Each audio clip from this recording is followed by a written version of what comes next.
Les CRS à moto s'élancent. Il faudra une course-poursuite de 5 km pour rattraper le bolide. Le chauffard est un jeune homme de 24 ans. Vous annoncez le résultat 186. Retour sur la côte. Tout l'été, la caserne d'Anglette accueille des compagnies CRS venues de la France entière pour appuyer les unités locales. Parmi eux, 7 policiers appartenant à l'unité motocycliste de Bordeaux. Leur mission, multiplier les contrôles et les patrouilles pour traquer les délinquants de la route. Allez. Le brigadier chef Philippe coordonne l'équipe. Bon, ben là, on va sur le point. Donc là, ils sont partis devant, on va les rattraper, on va aller sur Saint-Jean-de-Luz et puis on va intervenir sur le réseau routier, relever les infractions, donc téléphone, ceinture, vitesse et comportement en général. Philippe va suivre les motards à bord d'une voiture banalisée. Il est en liaison radio permanente avec eux. Ouais, je t'ai vu, je suis à 100 mètres derrière toi. En civil, au guidon de sa moto, Bernard, un des membres de l'unité, passe totalement inaperçu dans la circulation. Une méthode qui ne va pas tarder à porter ses fruits. Les sans ceinture devant.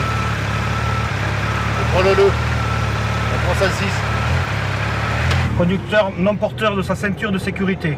C'est maintenant à la patrouille en uniforme de prendre le relais pour rattraper le conducteur. La personne, en voyant la police, effectivement, va se méfier un peu plus et va être conduite à mettre la ceinture de sécurité. Une fois que vous l'avez constaté sans ceinture, il ne peut pas revenir sur... Non, d'autant plus que l'agent de constatation a bien vu qu'il n'y avait pas la ceinture. Il arrive des fois qu'entre-temps, ils mettent la ceinture, mais du fait que l'agent a constaté qu'il n'y avait pas la ceinture, là, nous sommes en mesure de le verbaliser. Les motards viennent de se signaler au conducteur. Ils lui demandent de se garer sur le bas-côté. En plus de l'absence de ceinture, l'automobiliste n'a pas ses papiers sur lui.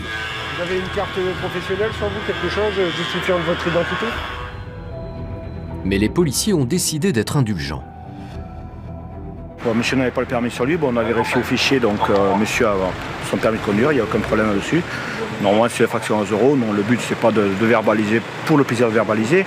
Nous verbalisons quand même l'infraction la plus grave, mais on n'est pas là non plus pour les massacrer, parce qu'on sait que la conjoncture actuelle, c'est difficile pour tout le monde. Et le but, c'est pas non plus de les assommer d'amende, pour tout le mettre devant leur responsabilité surtout.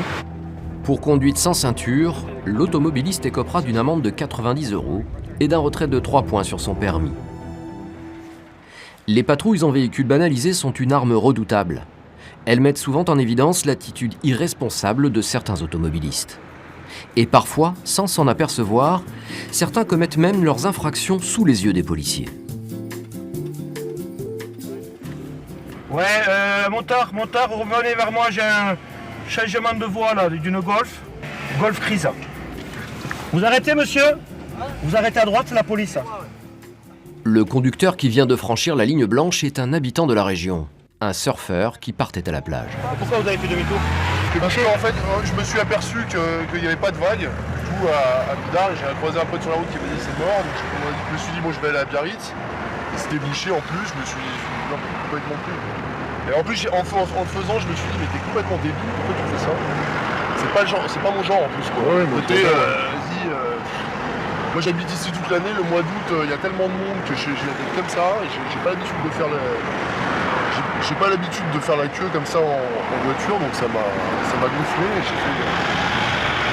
Alors ce qui m'emmerde, c'est qu'il me reste 4 points sur mon permis en plus. Le problème, il est là, Pas de chance, cette manœuvre hasardeuse va lui coûter 3 points en moins et 90 € d'amende. Mais sur les routes du Pays Basque, le principal fléau qui mobilise les policiers, c'est la vitesse. Ce matin, un autre Philippe, brigadier chef, va se poster à la sortie d'une zone commerciale. Les délits y sont fréquents. Caché dans les buissons au milieu du rond-point, il est idéalement placé pour piéger les fous du volant. Aujourd'hui, il va se concentrer sur les grands excès de vitesse. On laisse une marge un peu plus importante, sachant que si on fait que les petites vitesses, on risque de louper vraiment les grosses, qui sont très très accidentogènes. Sur cette route, la vitesse est limitée à 70 km/h. Il est 15h30 et déjà les premiers dépassements sont enregistrés. Il y a une Twingo noire qui arrive, Twingo noire à 98 km/h au-dessus. Elle est sur toi. Aucun contrevenant ne peut échapper à son radar. L'appareil peut même flasher les conducteurs de dos. Vers Bayonne, motard avec le blouson bleu, il est à 111 reçu. Avertis par radio, les collègues de Philippe se lancent immédiatement aux trousses des chauffards. Ce jour-là, ils vont successivement enregistrer des excès de vitesse à 96 puis 111 km/h. Mais le radar de Philippe n'a pas fini de s'emballer. Un motard a été pris en flagrant délit. Et la vitesse affichée sur son appareil est incroyable. Les CRS à moto s'élancent. Il faudra une course-poursuite de 5 km pour rattraper le bolide. Le chauffard est un jeune homme de 24 ans. Vous annoncez le résultat 186. Sa moto est une japonaise de très grosse cylindrée. Là où il y a un gamin qui traverse, il me tue. Vous expliquerez ça à ses parents. Face aux policiers, le jeune homme n'emmène pas large. L'excès de vitesse dépasse largement les 40 km/h. C'est donc le procureur de la République qui décidera des suites à donner. Là, on va être très très sévère avec lui. Le motard est conduit au poste histoire de vérifier s'il a déjà commis des infractions. Et apparemment, il n'en est pas à son coup d'essai. Allô? Tu me confirmes qu'au monsieur il lui restait bien 3 points. Voilà. Je vous préviens, il ne vous restait plus que 3 points.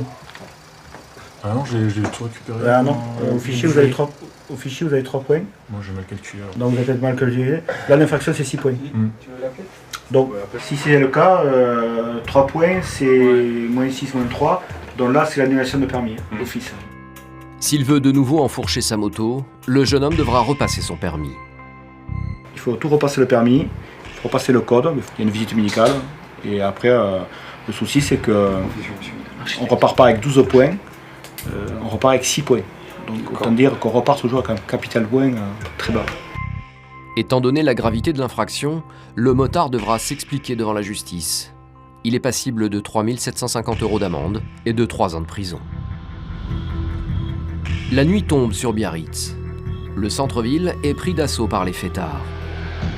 Aux terrasses des cafés, l'alcool coule à flot et un peu partout, des groupes de jeunes déambulent en titubant. S'ils prennent ensuite la route pour rentrer chez eux, les conséquences pourraient être dramatiques.